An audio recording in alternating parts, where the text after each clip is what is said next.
ဒီဆက်လန်းလေးကတော့ဘရင်ကိုယ်တိုင်ကအမဲလိုက်ဝါသနာပါတဲ့လှပတဲ့တောအုပ်ကြီးတစ်ခုအကြောင်းပဲထက်ပါတယ်။သူဟာသူ့ရဲ့စာလောင်မှုကိုဖြည့်ဆည်းဖို့အတွက်ဒီတောအုပ်ထဲမှာနေတိုင်းအမဲလိုက်လေးရှိပါတယ်။တနေ့မှာတော့သူက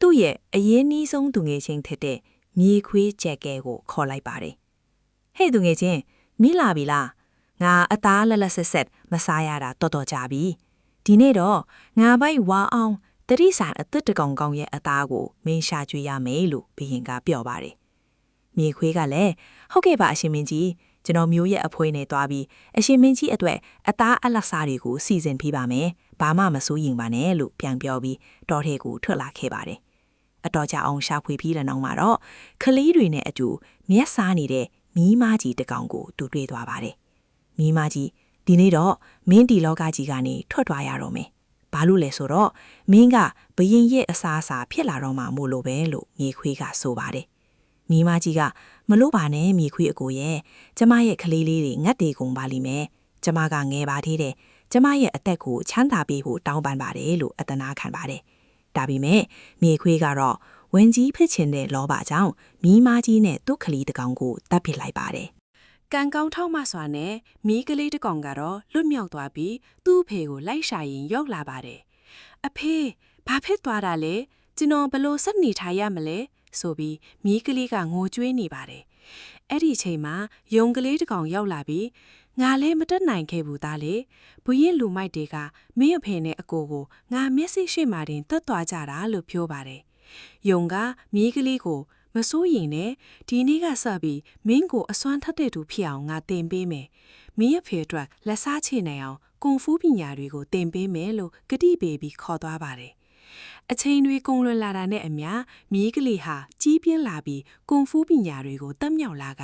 ကွန်ဖူးမီးဆိုပြီးနာမည်ကျော်လာပါတယ်။ဝက်ဝမ်အီတကောင်စီမှာလည်းပညာတွေထပ်မံစီပိုးခဲ့ပါတယ်။ဒီနေ့မှာတော့ကွန်ဖူးမီးနဲ့ယုံတို့တောထဲကိုပြန်ရောက်လာပါတယ်။ဘုရင်လူမိုက်ဖြစ်တဲ့ဟိုင်အီနာကသူတို့ကိုရန်ဆက်တဲ့အခါကွန်ဖူးမီးကဟိုင်အီနာကိုတစ်ချက်တည်းနဲ့တပ်ပစ်လိုက်ပါတယ်။ဒါကိုမြင်နဲ့မြေခွေးလဲကြောက်လန့်တကြားထပ်ပြေးသွားပြီးဘုရင်စီတည်ပူပါတယ်။တောထဲမှာတော့ကွန်ဖူးမီးကဘုရင်လူမိုက်တွေကိုတယောက်ပြီးတယောက်နှိမ့်နေတာကြောင့်တီးဆန်တွေကဝမ်းသာနေကြပါတယ်။ဒါကိုဘုရင်ကသိသွားတဲ့အခါပေါ်ပြီးပါနတ်တဲ့မြေခွေးမကိုခေါ်ပြီးတိုင်ပင်ပါတယ်။မြေခွေးမကကောက်ကျစ်တဲ့အကြံတစ်ခုထုတ်လိုက်ပါတယ်။သူမကယုံနဲ့ကွန်ဖူမီးစီသွားပြီးဘုရင်လူမိုက်တွေကိုတတ်နေတာတော်လိုက်တာ